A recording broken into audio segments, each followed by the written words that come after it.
walked in and she weighs 10 pounds exactly. Wow. I love that. That's less I than love my a 5 cat. and a 0. That's crazy. That's less than your cat? You got fat cat. Yeah. Oh, he's a big boy. Yeah. Yeah. Well, that's cool. Yeah. So you got a big show coming up, huh? Yes. Yeah. December the 20th on the same day as your show. We should talk about it at the beginning instead of at the end, you know? Okay, yeah. I like that. December 20th at One World West. It's going to be hilarious. Carrie was going to play Joseph, and now Isaac Truman is playing Joseph. Oh, yeah. But it's a simp Joseph, so it's going to be perfect. Like, it's like a Asheville version of the Nativity play, kind of. Yeah. But it's also going to have like Christmas Carol parts to it. It's going to be, I'm going to be like, I don't want to tell everything, but. Yeah, don't spoil it. Yeah, it's going to be like Saturday Night Live, basically, though. And Jamie Schreiner is coming from Chicago. She's going to be the musical act in the middle. Damn. And yeah, I'm excited. And then. Is she flying in just for the thing? Well, I think she's got another thing in Charlotte. Okay. But I don't know if she's flying or driving. Hell yeah. Yeah. Wow. Yeah, I'm excited though. She's fun. And we had never actually met, but I'd been following her on Instagram for a long time and like her songs or listening to her music. And she needed a place to stay in between Virginia and Atlanta or something, and Petey called me and he's like, hey, can Jamie stay at your house? And I'm like, Jamie who? And he's like, Jamie Schreiner. And I said, what? Who? What do you mean? Because I had those nuggets that you lay out, and like it was at the foot of my bed. And I was talking to another friend of mine and was like, hey, I said, my friend Jamie's coming to stay with me. And he's like, stay what you wear. I said, right here. And I showed it to him. He's like, does she know that she's going to be sleeping on a mat at the end of your bed? But it's the Girl Comics Railroad, you know, if they need a place to stay that's safe. Yeah, totally. Yeah. Well, that's great. That sounds very special. Yeah, it's cool. She's coming. And Brandy Augustus is coming from Knoxville. Oh, shit. Love Brandy. Yeah. Also, this is the last show that I am producing in Asheville. Ever? I think. Yeah. Yeah, until I go away and come back for a bit. Like move away? Sort of. Or not move. I'm going to keep my apartment, but I am going out on the road. Into the unknown. Yeah, into the unknown. Really. Because I think it's a good move. I think it's so do I, because I am I feel stifled at the moment. Yeah. Or like everything that I'm putting effort into is just disintegrating in front of me, and I'm like, hold on. Yeah. Like every single which way. Like my Asheville basket, the bottom's falling out of it. Yeah. And so I can't be putting no more eggs in there. Yeah, I'm trying to figure that out too, because I'm not gonna move, but like you can't just stay and like I just hit 10 years, so I'm like just doing like 3 mics a week. Right. In Asheville. I don't even do all that. Yeah. You know? Yeah. Even now I'm like, I'd rather just like try to use that. I only have so much energy and time. So yeah, I'm kind of trying to think that way too. Like try to get out and take more risks and go a little farther. Because if I can get like 40 minutes out, that's like 8 mics, you know, the time of 8 mics. Oh yeah. What's up, Willow? You got something to say? So you're gonna like still live here? Yes. And well, actually, then this is why I know I'm supposed to leave too, because I had some random person from Alabama ask me about doing a show, and that's the route to get where I'm going. I'm gonna go down the southern route to get to Texas. Yeah. And Austin. Well, I'm gonna go there also. Do you know Dedrick, right? Dedrick Flynn. He just got on Kill Tony, which I hate. Yeah, I hate it. You should go on though. I know that everybody did. The amount of people in my DMs, they're like, "Why don't you just go on Kill Tony?" It's not my thing either. But no, I'm like, well, because I will tackle that little dude at the table. If he says something sideways to me, I'm gonna chase it. I'm gonna flip his table like Jesus did the tax people. And that's all you need. Now you're just off and running. You know. Yeah. Right. Do you want to go outside? She want attention? I said it was going to be fine. She will be fine, but it doesn't bother me. It doesn't get picked up on the mics, but I know when it's your dog, you might. She's fine. Yeah. As long as she's not barking crazy, I'm good. But she likes to talk to me. She'll like get up in the morning. She's like, "Brr, brr, brr, brr." And I'm like, yeah. Who told you that? Anyway, also, my friend of mine. Oh, That's what it is. There we go. A friend of mine that lives in Indiana is moving back to Asheville, and she needs a place to stay for a couple of months. Mm-hmm. And I'm like, hey, here's this space because I'm going to not be there. And I need somebody to watch it and like keep my things, you know. So doggy going with you?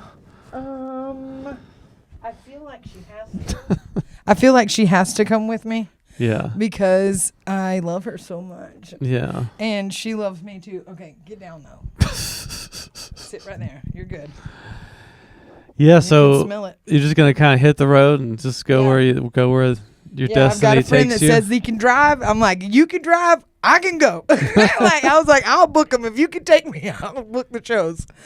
That's one of the hardest things. I feel like I'm cursed or something. My whole family really is cursed with driving. I've been driving since I was 9 years old, but a bitch can't keep a license for nothing. Yeah. Like Larry got in trouble for having a revoked license.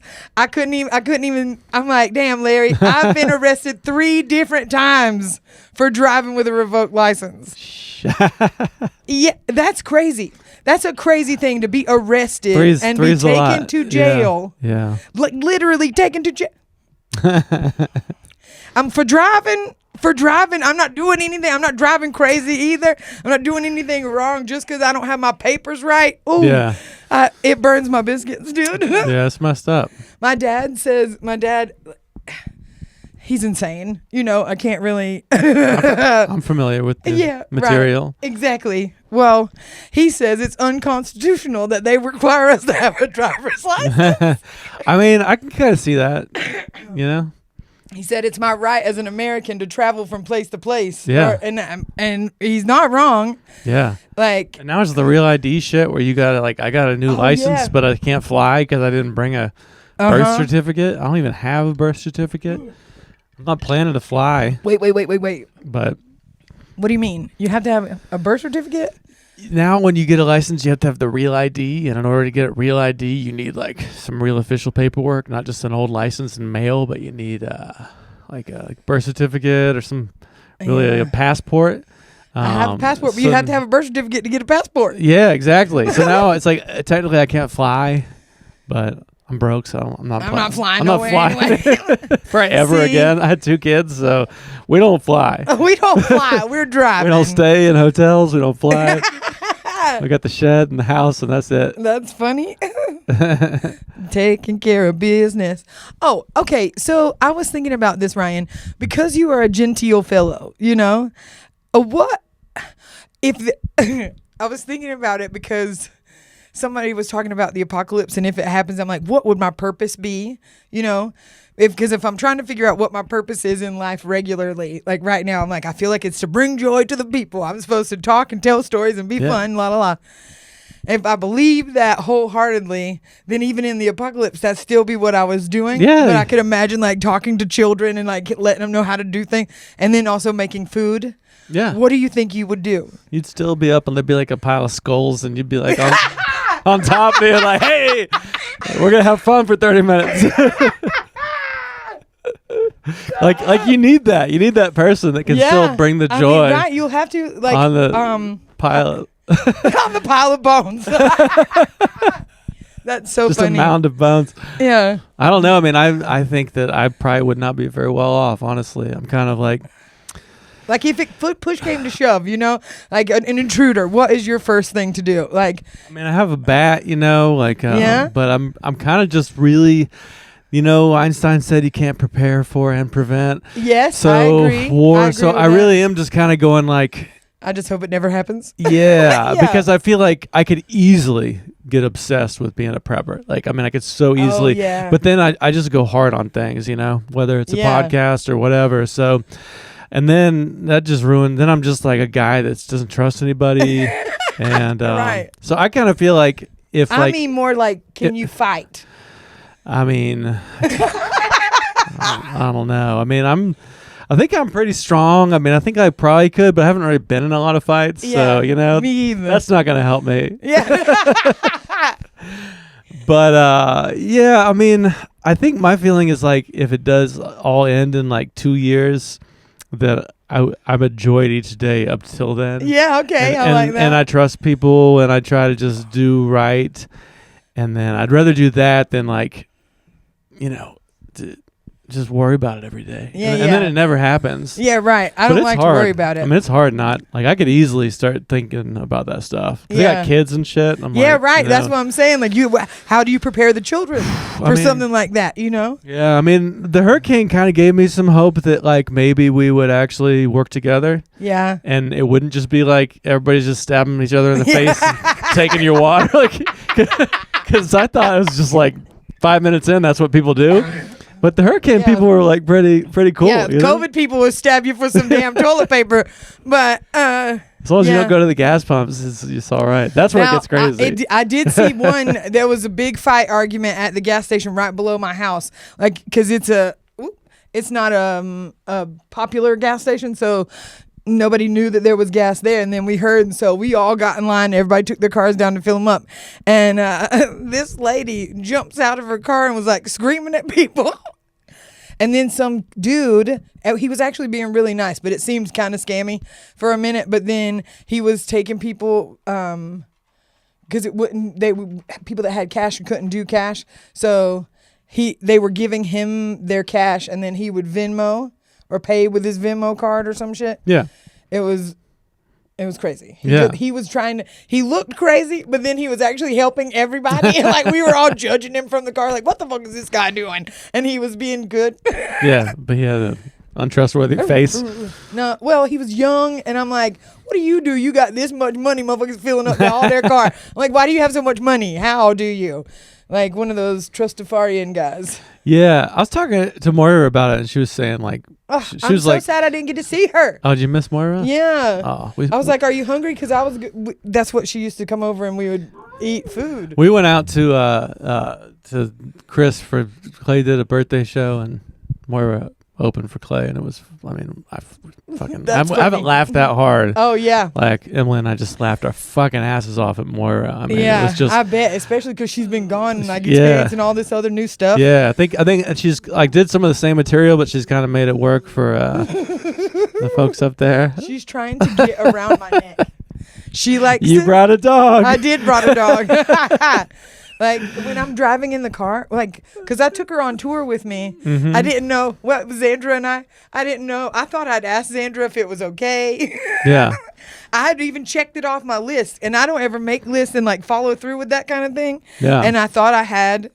And then she gets there, and I'm like, got a basket of all of Willow's things, and she's like, "What do you mean?" And I was like, "Willow." And she's like, "You're bringing her with us?" I was You're like, bringing a dog in my car? Yeah. And you didn't ask? She didn't want it. Her dad didn't want her at his house, and they were very nice about it. Yeah. Like super polite. And then we go in, Willow pissed in the floor. I'm like, no. Yikes. Yeah. But don't be peeing in this shed now. Yeah, right. We ain't peeing in the shed. Yeah. We don't. It's this carpet forever. Yeah. There's no. This is forever carpet. There's no. No pissing in the shed. Yeah. But while driving, she just crawls up and wraps around my shoulder. My shoulder's like a neck pillow. She loves it. Yeah. She likes to be squeezed and wedged in between me she does the same thing in my bed. Like I'm laying in the bed, put my head on the pillow. She crawls up on my pillow, puts her head on top of my head. It's the best. Y'all are pretty sweet. Yeah. What do you think, Willow? But Moira was saying that, my ability just to talk to people and relate to people is actually your best quality in an apocalypse situation. Yeah, right. I mean, and that's a way of looking at it. We don't know what it would actually be like. Yeah. But if it's a zombie one, I'm just going to die quick. Yeah, right. Yeah. It's over. That's it. I ain't running. And if it becomes one where like you have to be ruthless to survive, then we essentially lose our humanity. Yeah. So it's I'm going to die quick then. Yeah, I'm having a good time now. Yeah. And then I won't be around for the times when we're all just shitty people. Right. Yeah, I'm not Mad Max in it. Yeah. But it is worrisome. I mean. Yeah. I don't know why I was thinking about it like that. I watched my last tape from Root Bar after it was swept away. Oh, I was talking about the apocalypse the whole time. And I was kind of like, I've tried to make the apocalypse funny a bunch of times. Because I do fear it. At the root bar. I fear it. Yeah. And it was like, I thought about clipping it because it's like, but I thought it might be disrespectful because I'm talking about the end of the world at the root bar before it's swept away. No, that's not disrespectful. They would like that. And the jokes weren't good. I didn't find. Okay, well then never mind. Don't post it. Yeah. No, I wish I filmed more of my things. Like, I never think about it. And then when I do think about it and I film it, I hate it. I hate it. Well, that's normal. Even if it's good. Yeah. Even if they're laughing and I feel good about the set, I hate watching it through or listening to it. And I know that's a bitch ass thing to say. Like, because it's part of the job. Yeah. You have to listen to it so you know. But I still firmly believe that if I can tap into the energy in the room, what I'm supposed to say is going to come out of my mouth. Yeah, for sure. You know, regardless of what I've planned or didn't plan, you know? Yeah. Like I do plan more now than I used to. Like I used to think that you never said the same thing twice. You have to tell a story, a different thing, experience every show. And then I learned that you can actually craft your joke and make it better and keep doing the same thing over and over again. And I'm like, I just tell the same story if it's a good story because all of it's still real. Yeah. You tell it the same way every time or you kind of almost. Like Miranda, she'll just quote random pieces of my jokes that are like, the one where about the sex dungeon, that I was like, never mind, the people there look like they were supposed to be on the farm. Like, that's not even essential to the joke, but I say it every time. Yeah. It's like muscle memory. I caught y'all lollipopping. Yeah. That's a whole... It's almost like those are the jokes, but the story is just to get you to those funny lines, you know? Yeah. So how do you, like, when you do, like, a headlining set, how do you, like, I'm getting ready to do mine, so I'm like... See, I want to do that. It's hard because it's like I don't want to be up there trying to remember shit. I want to just be natural, and if something happens, I want to go with it. But it's like it's a lot to remember. Yeah. And I'm trying not to have a lot of notes. Yeah. So I'm kind of I've never had notes. When I try to use notes, I bomb every time. Because it doesn't come across authentically like how. Yeah. I am. Totally. But then how do you remember if you have to go long? How do you remember everything? Like, because if I don't use it, it's like, oh shit, I got 10 minutes left, and what did I forget? You know, you just kind of remember it all. Yeah. Well, that's good. I mean, because they're genuinely how it's happened, and I've told the stories for so long. You know, I don't mix up the details about it, and then depending upon the energy in the room is. Or what they're relating to will be how I change it a little bit if I change it. Yeah. Yeah. Like, I feel like it's muscle memory, and I've got a pretty good one about certain things. Now, regular life, I'm supposed to pay a bill or remember a court date or open your mail. Cannot do it. Cannot do it. I don't understand. Yeah. But I can remember all of my, like, I did a long set. I headlined at the Star Bar in Atlanta. I've been waiting for years to headline at that bar. And, I thought he lit me before he did. And he's like, no, you got more time. And I was like, okay, well, can I finish up? And then the last story that I tell, like, it calls back to every single thing that I'd said. You know, that's the only time it gets messed up for me, if I forget to do one story and then I'm doing my end joke and it has a callback to the story I forgot to tell, and then they're like, what? You're like, oh shit, I did. I was like, uh-oh. Like, even last night I went in, I didn't know what I was going to talk about, so I always do this to the younger comics. I was like, which joke should I talk about, or what story should I tell, whatever. And Jason Reel was like, talk about grocery stores. And I'm like, honestly, I do have a whole thing about that, so I will try it. And it had been a while. I remembered most of it, but I forgot the tagline that I wrote on stage. It was about grocery stores being like my friend taking me to a fresh market and it being a fancy grocery store, like a shopping. It was grocery grocery shopping by candlelight, but the end of it I forgot to do last night was a pinkies up grocery, pushing the buggy like with my pinky up. Yeah. I'm gonna put her outside. Yeah, shall we try to hold on. Mix it up a little? Yeah. Willow. She's staring right at me. Yeah. She's like, she'll be fine. All right. And we can't hear her barking on here, right? No, it doesn't pick up on here. Then yeah, we're good. But it's more. I'll just ignore her. Okay, yeah. We're working on separation anxiety anyway. Yeah. And I thought Miranda was just going to go back to the house, but she's got things to do. Is why I needed to bring her with me. Because I don't want her to tear up everything. And I've got stuff out because I'm working on all the production for the production. Oh, yeah. Like the big show. Yeah. I'm making decorations. I made like present towers, and I'm building nutcracker, some like 6 foot tall nutcracker guys. Yeah. And a whole entire manger. Yeah. Yeah. Shit. That's the thing. Like, all of my shows are never just like, hey, let's do some comedy. Because that is fun. I love that. But I like the show, the pizzazz, the look of it all. I wanted you to feel completely immersed in it, you know? Yeah. Yeah, Michelle's like that now, too. She won't do like a regular comedy show. It's always got to be like visuals. Well, I do like the picture show. I like that. I like the picture show because it challenges you to do something different than like, because if she's like, here, tell a story, pick a story, I'm like, who knows how I'm going to feel that day, what kind of story I'm going to tell. But if you give me a theme, then I'm challenged to like figure out how to fit it into this thing. Yeah. You know, and I love that. Yeah. Give me a challenge. Yeah, it gets you out of your my usual comfort zone. Yeah, comfort even zone. though that's comfortable for me. Yeah. To be out of it. The chaos is comfort. Miranda live with you now? She still lives in her ambulance, but she's staying out of the cold, you know. Yeah. She bathes at my house. Okay. And yeah, she hangs out. She's been around. Yeah. It's like everybody lives with me at some point in time. I haven't hit that low yet, but yeah. Well, I mean, you're not a father. that it's low to live with you, but I mean, you know. No. I'm And sure. it's not for people that have their. When I go through my second divorce, Wait, second. Yeah. I got married a long time ago. Like 25 years ago when I was 22. Really? Yeah. And it was too young. Yeah. So I'm just joking about, I'm not getting divorced again. Yeah. I'm like, hold on. Why would you say that? I love her. No, First of all, calm down. Yeah. But also, you were married before. Like the amount of male comics that have girlfriends that are supportive of what they do, and like I'm married to people that are support. I'm like, it makes me want to vomit sometimes.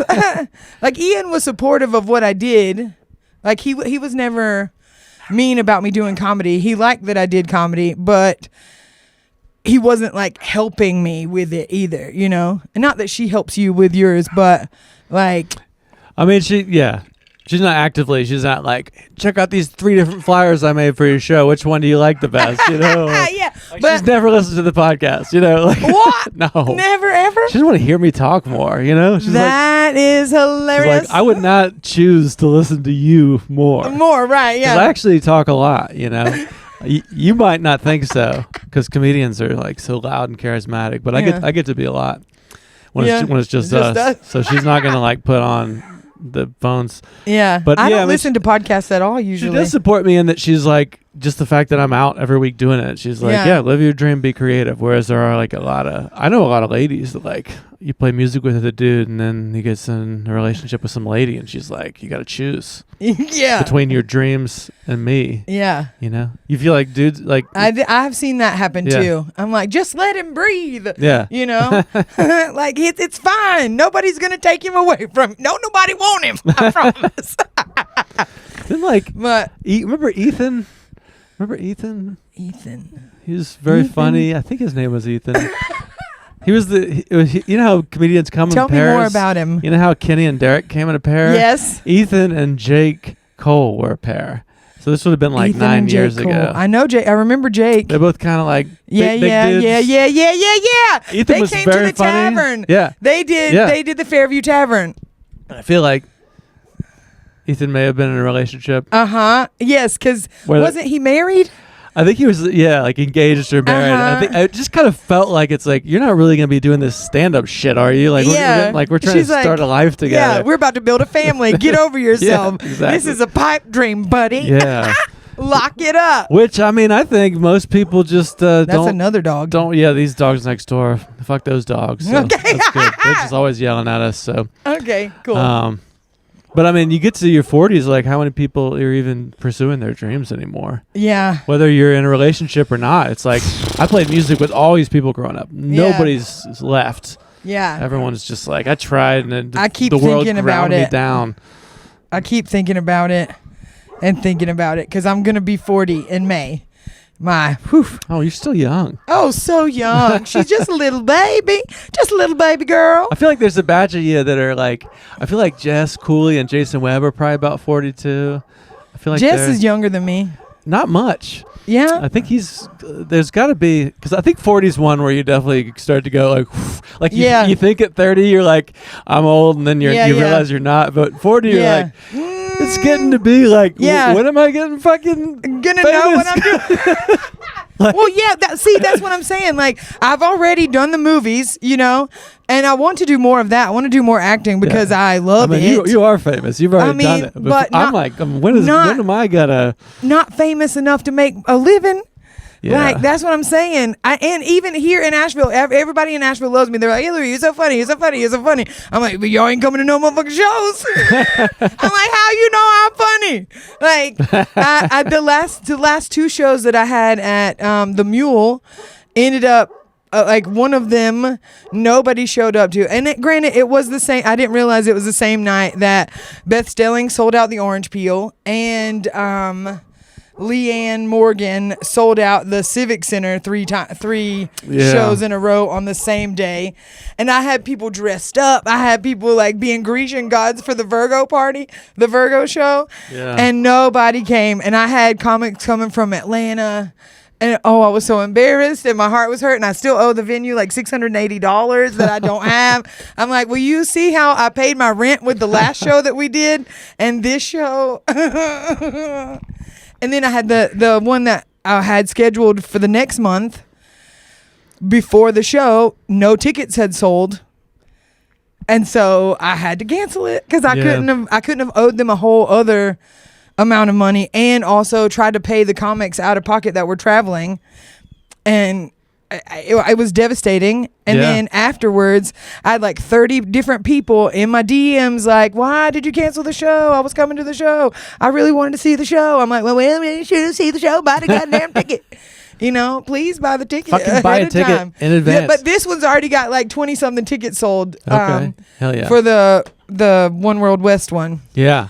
Because it's gonna be funny. It's a Christmas spectacular or a holiday spectacular.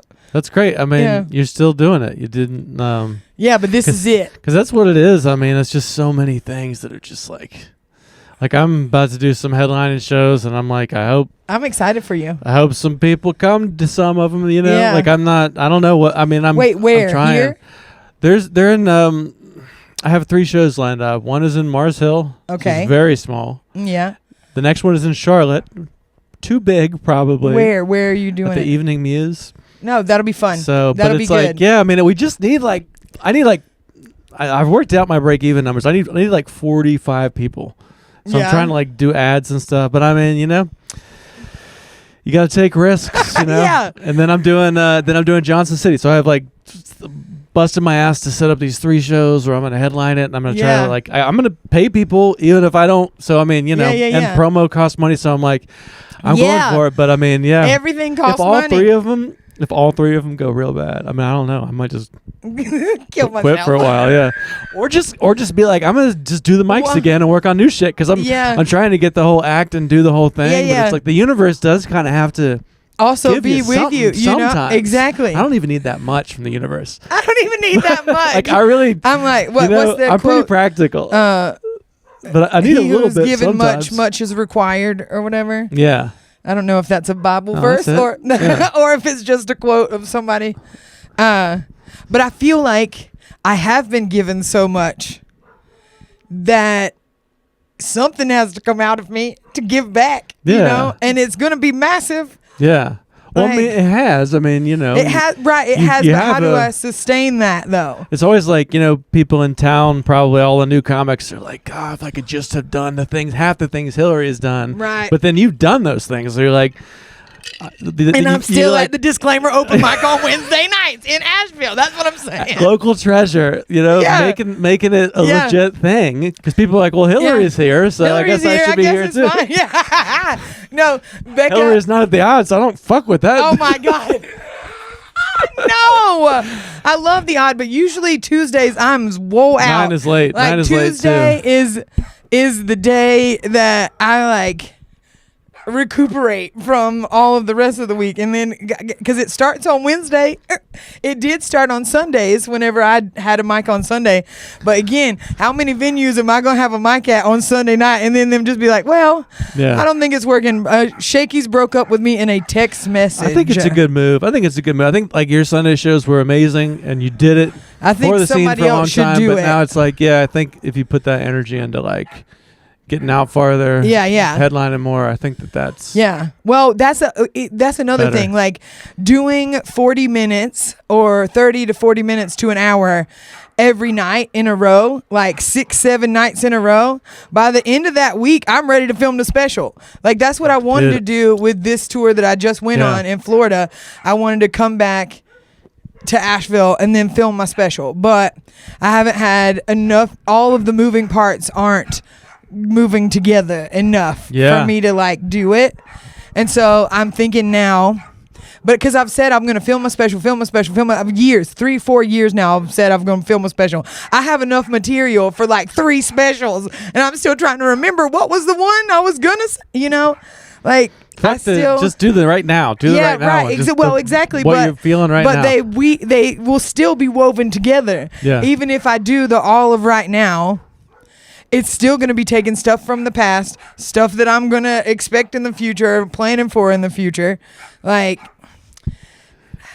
I have it. I'm ready to do it, but I'm not going to not do it a bunch of times and then try to film a special just like, I got it, you know? Yeah, totally. You got to get in the groove of it, you know? Muscle memory. That's why whenever I do a tour, I always book one that I don't care about that much or that doesn't matter as the first one, because I know I got to grease the wheels, you know what I mean? Like, but then the second one, boom, third one, boom, boom, like, it gets better and better every time. Like, I thrive with the momentum of being on the road.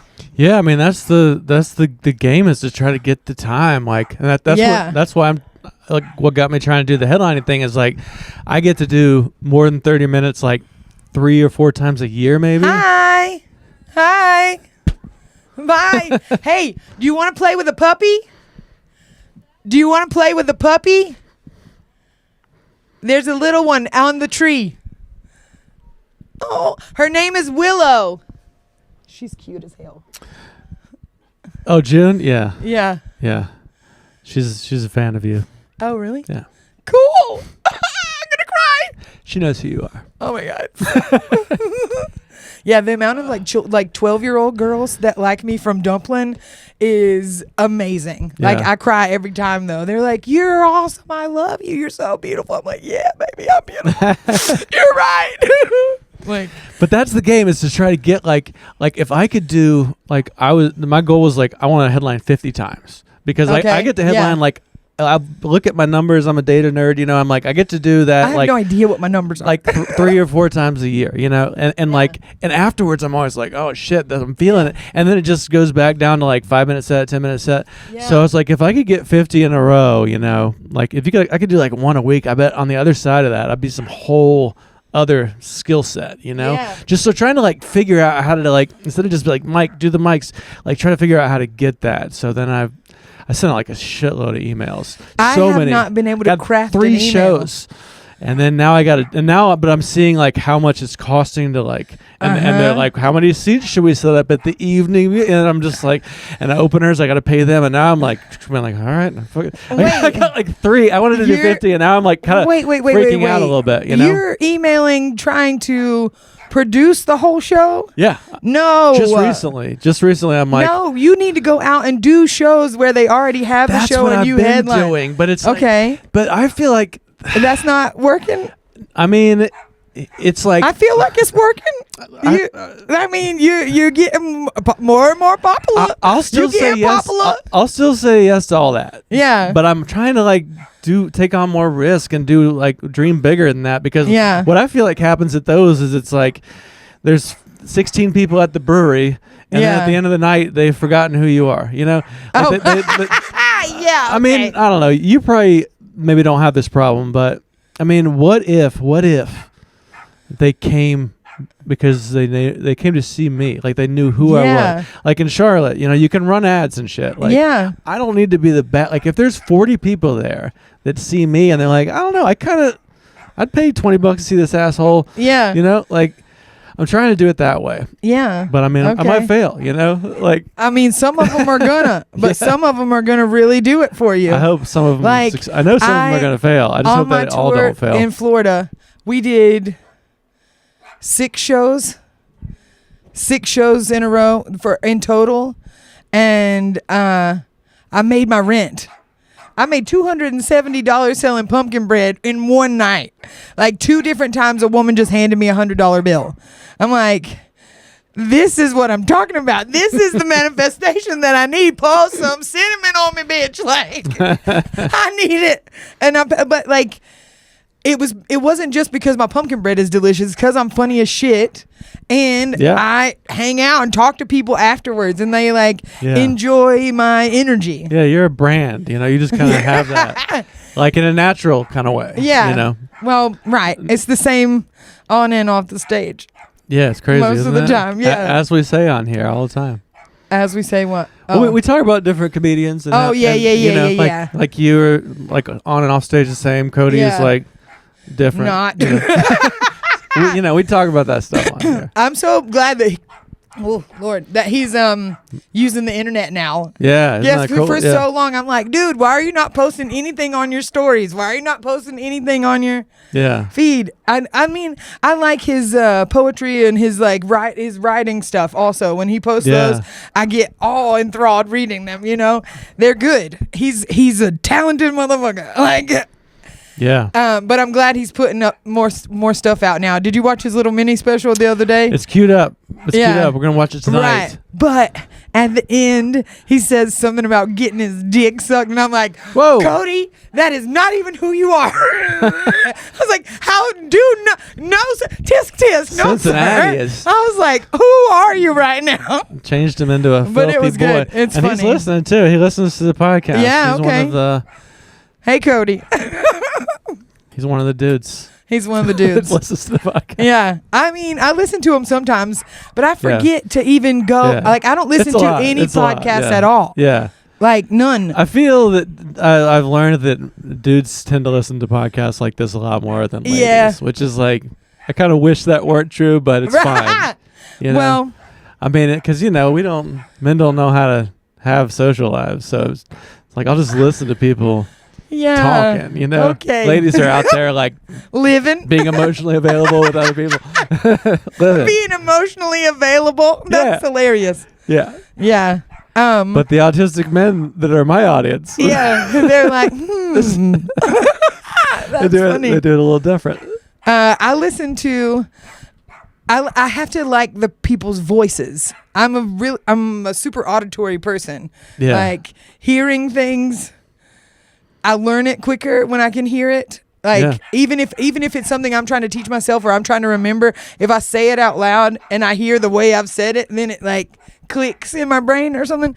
You ever record yourself talking? Like no, I never think to do it. What if you did like weird shit like this? Like what if you like wrote, your manifestation dreams like Blackburn style, like $100 bills getting handed to me, headlining on the road, and then you read it to yourself and then you just listen to it every day. Like I think stuff like that really does help. Can make a profound difference. Like, what is your like inner thing? What's your like mantra or self-talk or prayer or whatever you want to call it, Yeah. And if it's your own voice saying it, I have some weird things like that where I record myself saying things and I listen to them. Yeah. Kind of keeps me like on track. I had a therapist tell me to write a letter to myself about all the things I disliked about me and all the things that I felt shame about and all the things that I was ugly, blah, blah, blah, whatever, terrible things. And then to go back and write another letter as my best friend or someone that loves me unconditionally, and write the letter negating all of the terrible things, like, because I wouldn't let my friend Amanda talk about herself like that, but it's harder to Did you do it? To practice. Well, no, I had a whole I did. I wrote some things down, but I had an idea about how I would write the one letter, and then I talk to all of the people that I love and that I think know me the best and love me still, like, through my ugly shit, and I asked them what things that they liked about me, and then I was gonna try to black and white film myself, like maybe even naked, not like like not showing my body, but like just naked, flat, clean, bathed, just in the camera. Like saying them whatever the people said about me, because that I can feel it that way, and then keep recording myself doing it until I could do it without crying. It'll probably take a while. I'm right. Might be unattainable. Yeah, well, it's an idea, and I haven't done it. It's a cool idea. I mean, I think I'm like, I don't even know if I'll be able to find all the text messages that people sent to me. But I cried for a week just reading them. Yeah.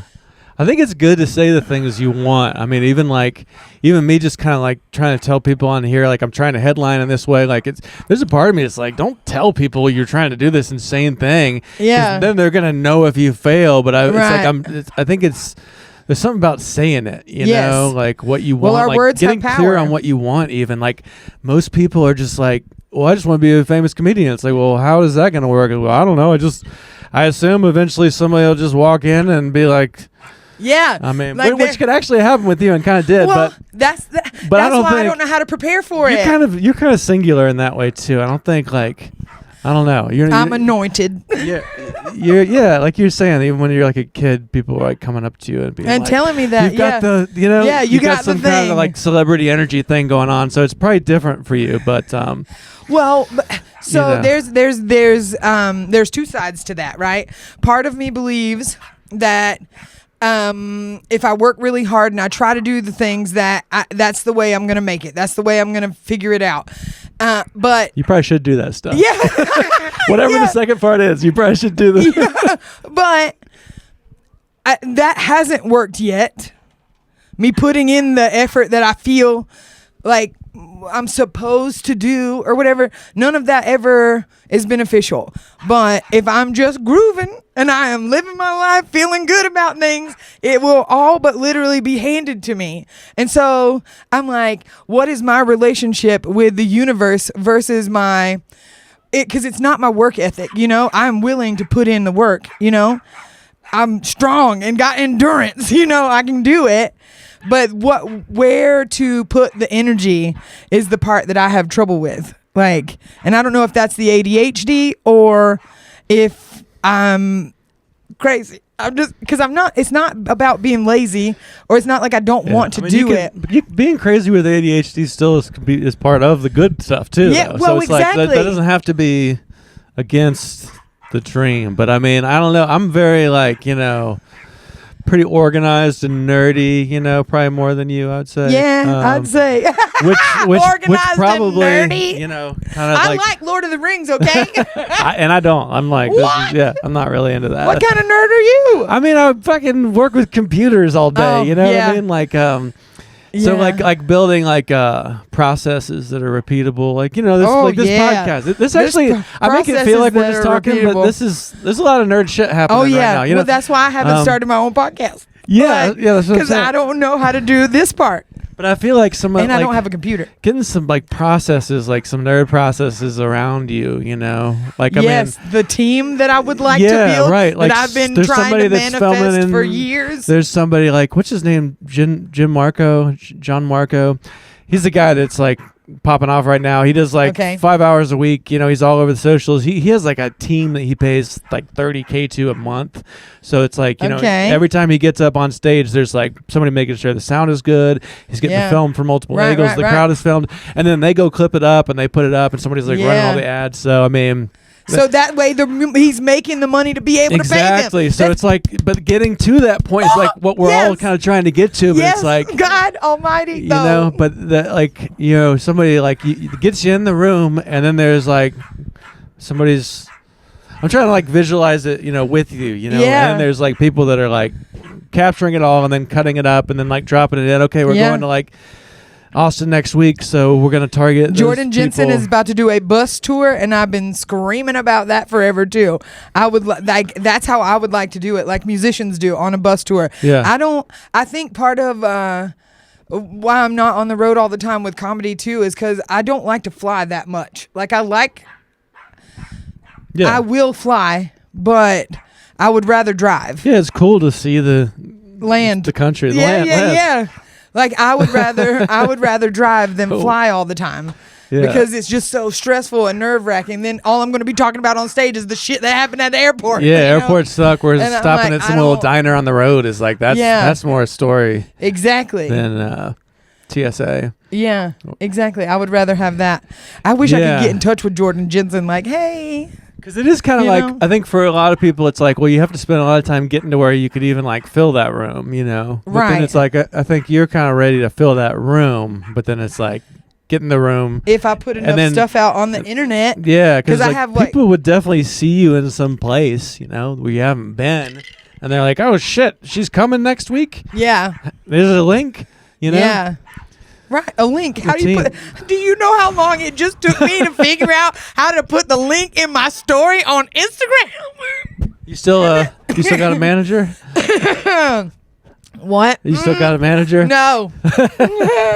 No, I do not. That's all right. I mean, it is all right. It's all right. It's all right. It is all right. Am I sad or angry about it? Absolutely. Okay. But I feel like that's another sign for me that I need to go. Like, yeah.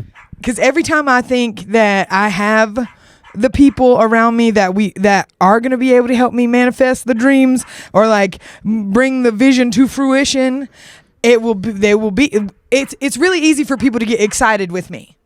And they're like, hell yeah, Hilliary, let's do this. And they'll ride that energy. But then as soon as I dip down and I need a second to like recharge or whatever, or if it's not exactly happy all the time, then the bottom will fall out of it.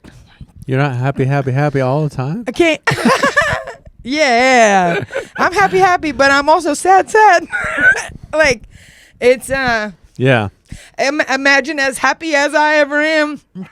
Yeah. It is equally that low for nothing sometimes, like, again, really glad about the dog. Yeah. And I know that. I mean, I've lived the life and I know people. So I already knew that, Yeah, right. Like, I'm not like, what? What do you mean? Yeah, I know it's that not always like big have fun. Like, yeah. And I do like to big have fun. Yeah. I love big have fun. Yeah. Like, even when things are shitty, I still like to big have fun and cry and laugh at the same motherfucking time if I got to, like. But being able to trust people around me that can handle all of that and not resent me or not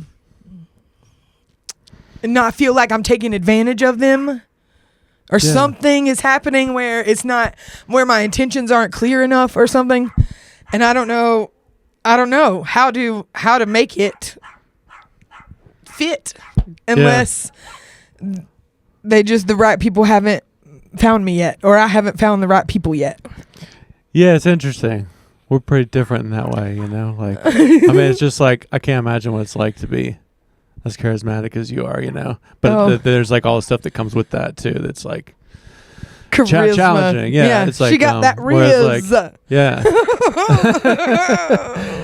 But yeah, I mean, I don't know. I think like definitely just like getting the special like filmed it out. Like I feel like that would really be like beneficial. And then it's like, but I have a hard time believing that people in Asheville will actually show up for my filming. It is hard. For your filming, they absolutely fucking would. You know, I mean, you say that, and like, because if you're filming a special, well, right, then I need to advertise for it for like months and months ahead of time. Well, I think, you know, then we get into like the nerd, you know, part where we go, okay, well, let's pick a room that's not so big, you know, like exactly. Like I've always felt the Odd is like a great room to film. Like I would love to film a special in the Odd and just reserve it for the night and get like 30 or 40 people in that side room and just like light it on fire. I don't want to be in the Odd for that. But I'm just throwing out a first real place. It doesn't have to be that. Right. But the idea being like, go Petey small says on the I room. should do it at the Masonic Temple. Too big, right? I mean, unless they have some small room. Yeah, you want I want it to be. So start with just the room, like because then it's like, well, we got 50 people, we sold it out, you know. Yeah. Like you probably don't want to have to worry stress about hundreds, you know. Yeah. Because I mean, comedy, like, is it going to make the special better? I don't even think you need that many. She got loose. Escape? Hi, baby. Okay. I'm gonna close her head for a second. Okay. Yeah. Do that. Good girl, Willow. You figured it out. You're so smart. How do you feel? Hi, baby. Good girl. I know back in the day, I read a lot of like, you know, bios on bands and stuff, and like back when there was big budgets for artists in like the 60s and 70s, there'd be some person that's just like fucking insane, but they got it, so they'd invest in them, and they'd have some person that like gets them to their places on time, and they trash the hotel room and they like pay the people, but they're like, we know we're investing in artists that's gonna like get us the money back, but it's that model is like doesn't really exist anymore. Now it's the internet, so you're competing against everybody with the phone, so it's like, I think it's harder for like the big stars now, you know. Yeah. Well, I can't.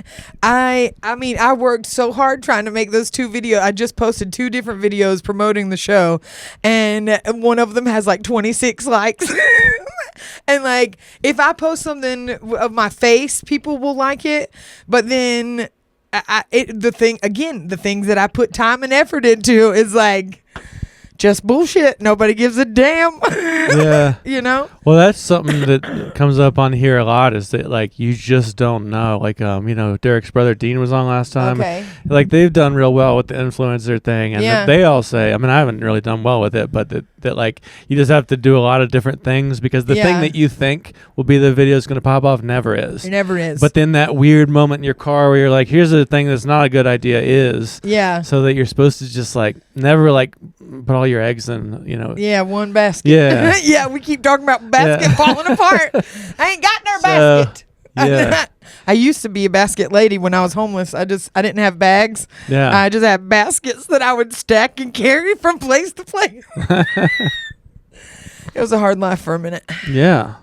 There's footage of it somewhere. My friend Jamie Kay, she knew that she's like, I know that you're going to be famous and you're going to need this for the documentary. I'm like, okay, bitch. She came out because she was going to do my headshots for me to send in for an audition.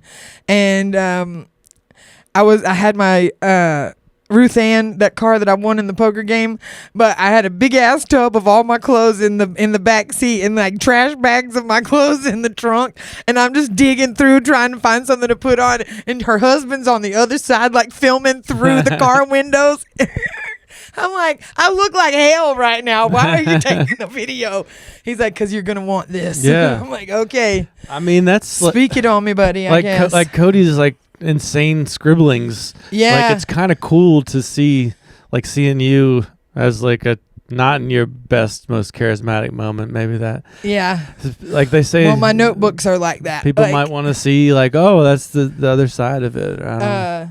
Ian moved to Charlotte, but he found a notebook because another thing, I try to do all the tricks that are supposed to help ADHD, like set an alarm, set a timer, fucking write it down, make a list, and like get a notebook. I have 800 notebooks, and like I won't even go page. It's like I flip to the middle of the book and I write in the middle because of the way sideways, like against the lines, like yeah, like every time I write a set list, it'd be on a napkin and it looks like a spider graph, or none of it makes. It's like I'm leaving clues for myself to figure it out later instead of just saying what I want. And then everybody else is like, well, I don't know what this means. I can't read what you want. But like, I write in all of them, but none of them are completely filled, So I don't want to throw them away because there's so much more paper I can use in it. Yeah. But then I can't find the ones that I'm like, one that I'm using right now at this time that I need to stay focused in. And then I'll find one from like 6 years ago. And I'm like, okay, well, let's start back now. And staying organized is hard. Yeah. Yeah. But Ian texted me last night and he's like, I found a blast from the past. And, it was one of the things that I had wrote to myself. It says, thank God I found my New York spacious loft. It says, thank God I found my New York spacious loft, comfy couch, knitting with Corey. Like, that's my friend that lives in L.A. All of the snacks, a sunroom when I do my morning rituals. And then the next one... It says, the grooves in my brain deep and nubby, familiar in search of new ones. Caged, trapped, paralyzed, wasteful, detached, probed, watched, pressure. You're grounded. Get out. Get out. Get out of there. Yeah. What? Fucking metal lyrics. No. That's the other side, where you front a metal band. On the skull pile. Could you imagine? I tried it. It ain't for me. I can't do it. I can't do the screaming or the... Yeah. And also, I'm not a good mosh pitter. My friend Corey, the one I was talking about, he's like, Hilliary, I just want to get you real fucked up and then throw you in the middle of a mosh pit and make you spin around. No, don't. No. I'm like, you're about to be 40. The ship has sailed for that. I was like, first of all, I didn't want to do that when I was like young and could handle it. Yeah. I'm like, absolutely not, dude. But it would be funny. I mean, it's all kind of happening already, though, right? I mean, there's a lot of like, there's always this like, when I get to the place, but it's like, look at, I mean, getting there is part of the like joy of it. Yeah, like when you're old, like when you're not young, like you're still gonna be for so long, like when you get yeah, I'm still pretty young, Yeah, we're young. Like the whole last, I don't know, you've been doing comedy for like 10 years or something, right? Like it's 14.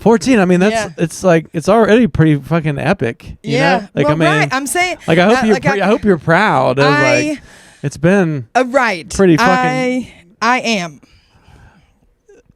I am proud of it. Like you just on like a baseline, like look at the people and how much art and how far they've reached and the quality of it. It's like it's pretty good. Yeah. Yeah, you're right. That's when I have to stop crying like a little bitch when I think about you can cry all like of the a things. Bitch, yeah, no, I mean like it's good for to our myself. Why do people like to watch me cry? It's real. Like people do it on purpose. They'll try to play something. Like Ian used to do it. Petey would do it all the time. They're like, here, can you help me get in touch with my emotions? Because if I watch something sad, it will break. Like Miranda was watching Breaking Bad the other night, and I just walked into the room, and there was one scene where Walter White and Jesse were like, they were confronting each other, and he's like, I thought you wanted to kill me, and he's like, but he just leans over and hugged him, and I am weeping. Like I saw 2 minutes of it, and I didn't even watch the whole episode, just that, and I am like heaving, crying, and she's like, what? You have no filter at all? Like, what is the deal? I like to believe it or feel it, No, it makes sense to me. I mean, it's like the same as the comedy. It's like the big feelings. Yeah, the big feelings. I don't know if you relate to those words, but it's like they are. I do have big feelings. You're not closed off to the feelings, right? And that's what people. I think as an artist, that's like it's a superpower. You know, yeah. You can't really make good art. It's the thing I've been told I was stupid for my whole entire life. Yeah, like you trust too much. You know, you just let everybody in. And I do, and I don't. You know, I like to pride myself on being open, but then it also puts me in danger sometimes. You know, because you can't share everything with everybody. Yeah. Because not everybody has your best interest at heart. You know? Yeah, I mean that's one of the challenges of this is like there's like hundreds of hours of me talking now, and it's pretty free, but it's like there are some things I shouldn't say well, yeah. into the internet forever. You know what I mean? Yeah. Well, but those are the things that as a creative person, it's like who knows though.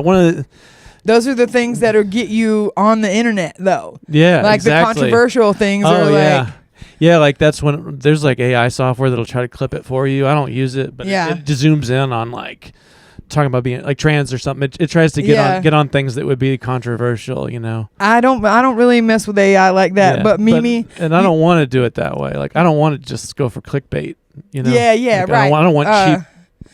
Mimi introduced me to ChatGPT the other day, and I'm like, "Hey, girl."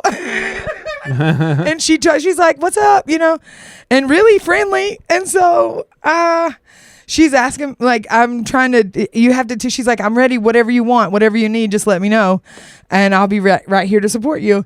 And I wrote a script for the show on the 20th. And I've never done that before. Never typed it out before. And I typed it out, and then Roman was overwhelmed by the script. He's like, "Are we going to be able to memorize?" I'm like, this is just to let you know the order of the show and like just parts. Y'all are gonna write your own jokes, make up your own thing. Yeah. I was like, this should not overwhelm you this way. And he was like, "Well, maybe we could condense it." And I was like, "Okay." So I just copied and pasted my entire thing, and I put it into ChatGPT, and I was like, "Can you give me some feedback?" And she's like, "This is so funny." Yeah. This is so funny. It's like Saturday Night Live meets Monty Python meets something else, and she's talking about my comedy voice and how you can hear it. And I'm like, "Bitch, you don't know me yet. We haven't been talking long enough for you to know my comedy voice." It's always trying to, like, the first sentence is always like, "Oh, how insightful of a person you are." Like, it's trying to get you to don't gas me up for nothing. Don't do that. I mean, it's like AI is really good at like staying organized, that kind of stuff. Well, yeah. Like, I would say like it's still my work. It was still what I did, what I wrote, you know, but she just organized it to where somebody else would be able to read it. Yeah. And I'm like, but I mean for like your more like larger like business ideas, like when I was trying to, you know, get booked and do more headlining, like it's really good like to be like, "Hey, I want to go on the road.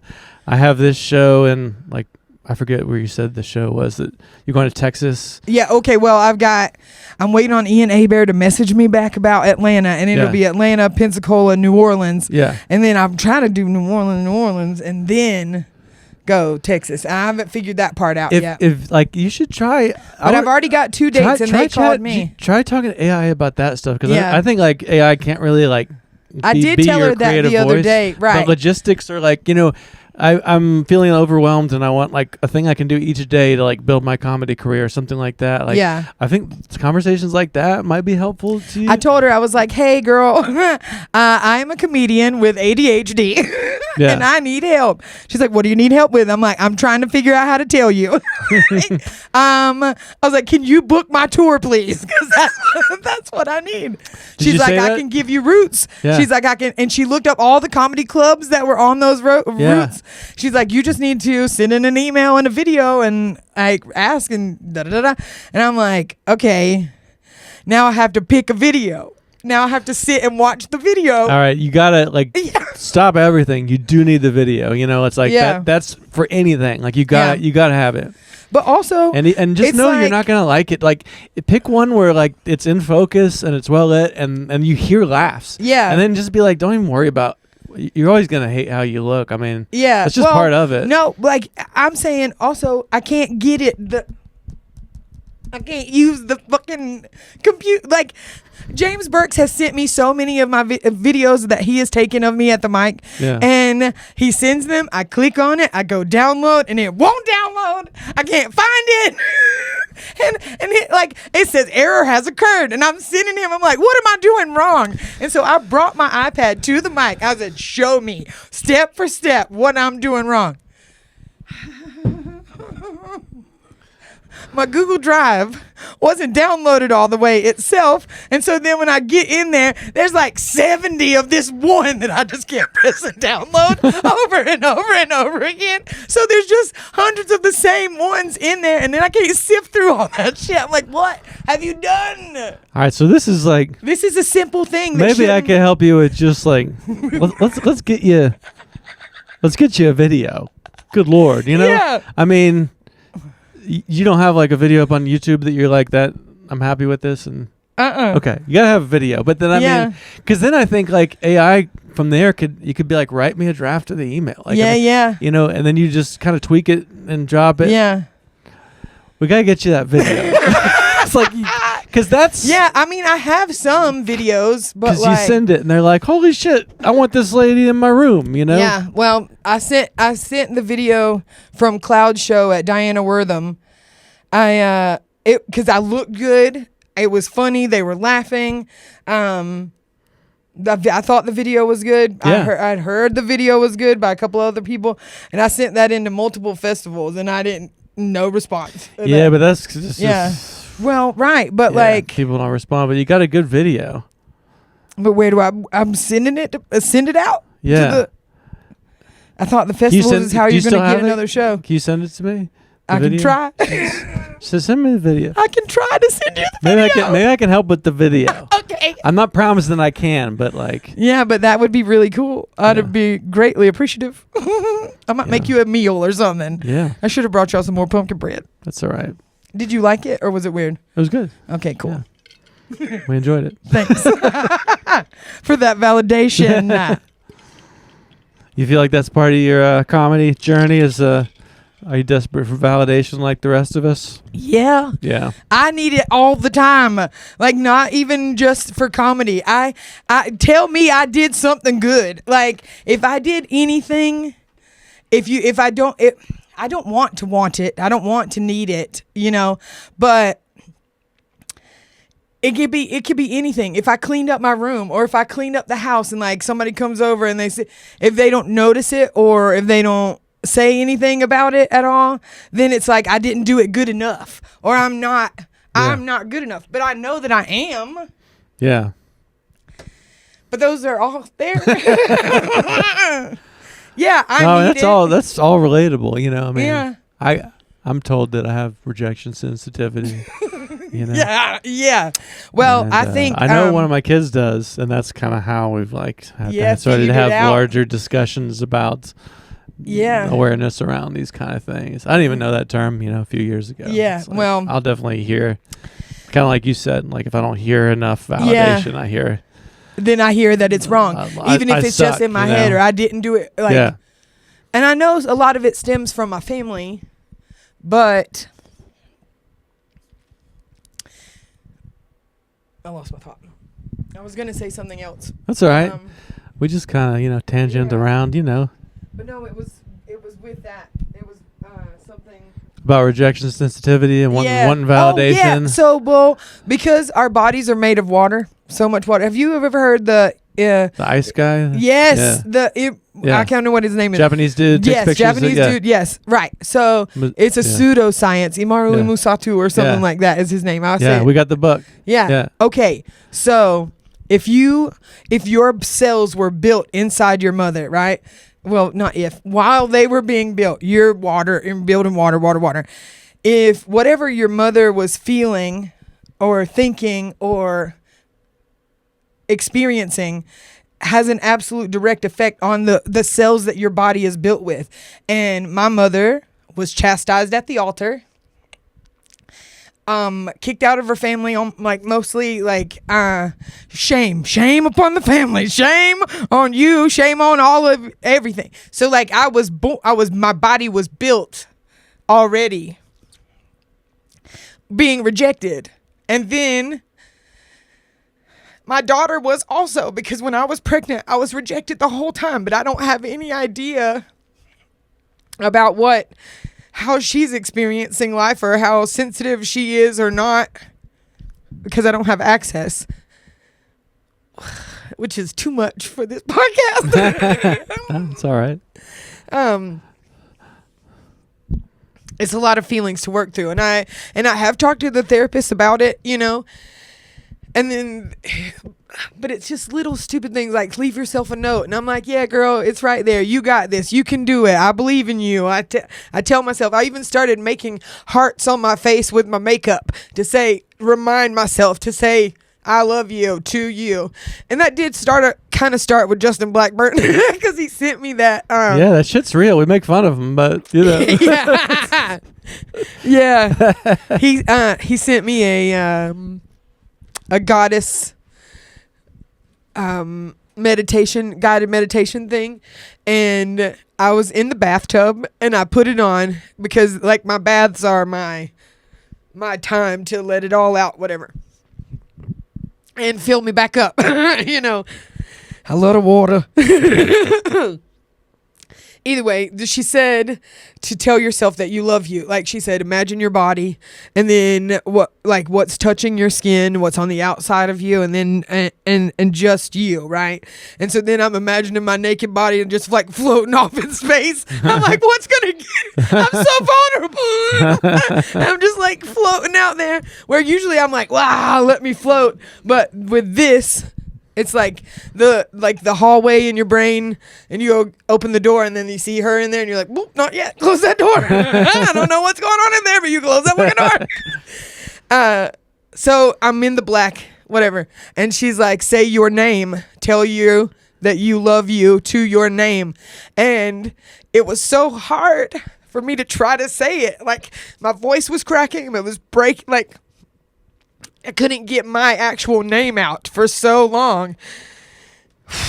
Yeah, I mean, I never said it with my name. I'm like, I wonder how weird that would be. Yeah, right? I'm not going to do it now, but after you leave, I might come back in here and be like, hey, Ryan. I'm not doing it on camera the first time. Yeah, right? I don't know why. I probably should, but I'm not gonna. There's this guy, Kamau. He's a musician. No. He does a lot of sound bath things, but he has this song called Anthem. And it sounds like a love song, and then I saw an interview with him talking about it, and it is a love song, but it's supposed to be to yourself. He's like, when you're listening to it, look in the mirror and sing it to yourself. And I started doing that, and that did make me feel a lot better for a while. Like, I feel like I'm getting closer to where I want to be with myself, I guess. Yeah, I mean, I think your 40s are good for that, too. It's just after a while, it's just like, fucking... Yeah, right. It's getting exhausting, hating myself. You just get tired. Like you're getting old and tired enough to be like. Well, the planet's also home planet, but the actual planets have moved, shifted. Like one, I can't remember which one it was, or which one it is, but it's been in this same space for 156 years, and it's not going to be back in it for the rest of our lifetime. Yeah. Like, but it was. God, it was talking about expansion, but like it's a collective shift, right? Like, I wish I had the right planet so I knew what I was talking about, or I had said the right thing. I don't want to say it wrong. I mean, but like this year was the year of the snake, and we're talking about shedding, and then next year is the year of the horse, where you put the work in for the new person that you are. But I feel like I'm the same. And then constantly change, like the same that I am is constantly shedding versions of myself, or losing versions of myself or I'm making them all up. Same thing. Yeah, same thing. Like, yeah, I mean, I think. So, but what's really real then? What's really me? I mean, that's one of the things that can be hard about like old friendships too. Is people sometimes don't like it when you're changing, Yeah. Like even me just doing comedy is like I had to shake up a lot of friendships. People are like, you can't just like do some new thing like that, Yeah, you like, can. So, you kind of have to. I think it's more natural to just keep changing. Yeah. Keep destroying old versions of yourself than to stay. Yeah, my friend, like, stand-up hasn't hurt my friendships, but we are changing. And the older I get, the scarier it's being for me, because I'm watching, like, for example, my friend Jennifer. We've been friends since the 9th grade. Every city I've ever lived in that wasn't here, she lived there first, and then I went. I spent Christmas holidays with her and her family.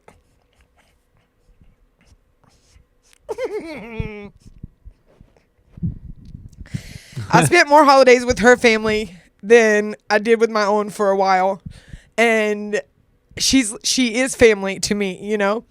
And I don't think that she wants to reject me, or that I don't think she's trying to hurt me or whatever, but she's growing. And so, like, she doesn't want to come straight to my house and we party and get hungover. Then we're hungover before we go to her house. I'm like, yeah, we don't have to do that. We're grown-ups now. Like, we are grown-ups, but you don't have to avoid me to avoid that, you know? But because she's got it in her mind that now she's an adult and she's supposed to do this and this and this, like, her responsibilities are now to her family, to her brother and his children and her parents, which is not wrong. That's right. But I feel crazy because my family used to say, Hilliary, you ain't gonna have friends forever. You ain't gonna have friends. Well, eventually you ain't gonna have no more friends. Friends are gonna go away. And I'm like, but my friends are everything. My friends are my family. Like, because y'all went away. Y'all all went away. Everybody that's ever been mine has gone away. So my friends I want to keep, but it is shifting. It is shifting, and I'm changing, but like, that's what I was gonna say about the old friends. When you said old friends, they don't think I'm changing because it looks like my life is one way, and because I don't have money. I think it's because I don't have money and I can't, like, fully take care of myself, basically. Like, without, I am struggling, you know. Yeah What the fuck, right? We're doing it. We're getting into the real shit, you know? So yeah, but like yeah, man, I know sometimes too, it's like sometimes it can just be like triggering. Like she might be like, oh, I'm worried that I won't be able to, like, not overdo partying if I'm back with this person in this situation. Like, even just this month for me, you know, I'm all sober now. It's like, it's fucking December is definitely the time where I'm like, fuck it. It's been a year. Your first sobering joke was talking about Christmas, I feel like. Yeah, that sounds like something I would have said, like, root bar then. Yeah, that it's just like, I mean, it's just like, it's so dark. I mean, what else do, you know? Yeah. So I'm definitely kind of like. Well, I miss Thanksgiving with my family because I can't drive. I don't have a car anymore. And my cousin is mad at me. She hasn't responded to me since Thanksgiving Day, but my dad didn't communicate with me that he would come and pick me up. She texted me that, and I didn't see it until it was too late. And then I texted him, and it was gonna be the end. The time ran out because I had to be back over here. They live in Brevard, and I was gonna have to be back over here by the morning anyway. And my dad texts me, and he's like, I said, can you just come and get me tomorrow, and then I can stay for a couple of days? And he said, yeah. And then the next day, I thought we were going to go to my cousin's house. And he's like, well, it's too late now. I done started drinking. And I'm like, okay, cool. Cool. Now everybody's mad, and we didn't see each other. Like, it was fine. I had a beautiful Thanksgiving with another friend and her family because all of my friends' parents love me, and they're like, Hilliary, why doesn't your family love you? I'm like, you know what?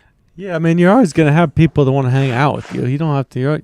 Yeah, but they're. I know it's not the same as like your family or people you've grown up with. Their families like look at me like I'm part of their family. Like, my friends' parents have been to more of my shows than anybody in my family.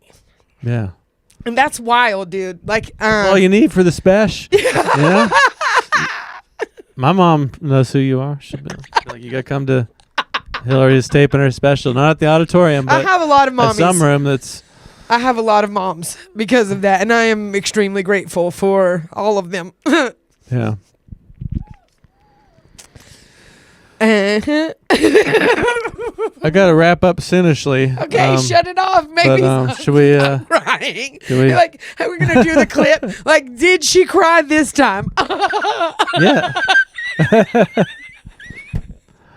I had the last conversation I had with my cousin before Thanksgiving. I was going through some things, and I was like not processing them, and it was like back to back to back to back to back, and then all this happened with my other cousin and the manager and all the business, and I was laughing. But it was a breakdown laugh, and then I just started weeping and then laughing. I'm like, I'm sorry. She says, Hilliary, I'm just here to bear witness. I'm like, stop looking. Stop looking. But then I can't let it all the way out sometimes. Hilliary, I'm just here to bear witness. Yeah, right. That's a crazy thing to say. I mean, because I've felt that the whole time, but it never occurred to me to say that directly to you, like while you're. I mean, it's kind of beautiful in a way. It's like, right? That it feels supported. It's like you have permission to be that, because if I was just by like myself, blinking. I'm just like, so I'm thinking that, but I'm not like you. I'm just here to bear, and I will be recording it for the internet. We'll see this later too. We're all bearing witness. Calm down. I'm bearing witness to you bearing your soul, crybaby ass bitch. The giant audience of autistic men that will. They're like, what is she talking about? Cody, feelings? Hey, what the fuck is this? Every time Cody and I would go on the road, I cried. He said, why are you crying? He talked about it on stage. He's like, one time she was just crying because of her granddaddy's face. And I was like, well, you don't know the look he had on his face. Cody didn't do a lot of crying on those road trips with you? No. One time, but he did express that I didn't allow him to share his once, and then I was like, oh damn, I'm just sucking all the oxygen out of the car. Yeah, like, my bad, dude. And then he shared with me. I usually cry on these things, by the way, but when you're on, I don't get to cry. When you're on the podcast, you do not. I cry every other episode. I'm sorry, I'm trying to make a joke. Oh, I'm like, shut up. Sometimes I try to be funny, and it's just some of them, confusing. okay? Like, God, I was like, you don't be crying. But what if you did? What would make you cry? On the podcast? Yeah. I don't know if I could do. I probably couldn't do it. Oh, you're a tough guy now. I love you, Ryan. You know. Oh yeah. I'd probably do it. I love you, Ryan. He says with a question mark. I love you, Hilliary. I mean, like, there's certain things, cliche, like the first few minutes of Up. Mm-hmm. That'll destroy me if I haven't cried in a while. Oh yeah, I don't think I've ever seen it. It's Yeah, I know everybody cries at it, but I don't think I've ever seen it. You know the book about the kid with the facial deformity, Wonder? It's like a page in that book I can read. I don't know. Oh, yeah. Different things that make me cry, I get moved. Yeah, I get moved. Yeah. Cool. But I'm here. I'm just holding the anchor down, Yeah. I'm like having Hilliary on. Just got to make sure all the equipment's working. That was the joke that I made whenever I did that meditation, is I was already in the bath, and then I cried so much I overflowed the bathtub. That's funny. Like Alice in Wonderland when she starts crying, like, God, calm down, everybody's going to die. It's okay, everybody, put your swimmies on. Is that in your act? That's pretty funny. I've never said that before. That should be in there. Put your swimmies on. Give it a try on Wednesday, Mike. Yeah. If I can remember, I'll write it down. Well, we got it captured. So. Yeah, there you go. Yeah. Thanks. All right, well, Hilliary. We did it. Thank you for coming on. Thank you for having me. All right. All right.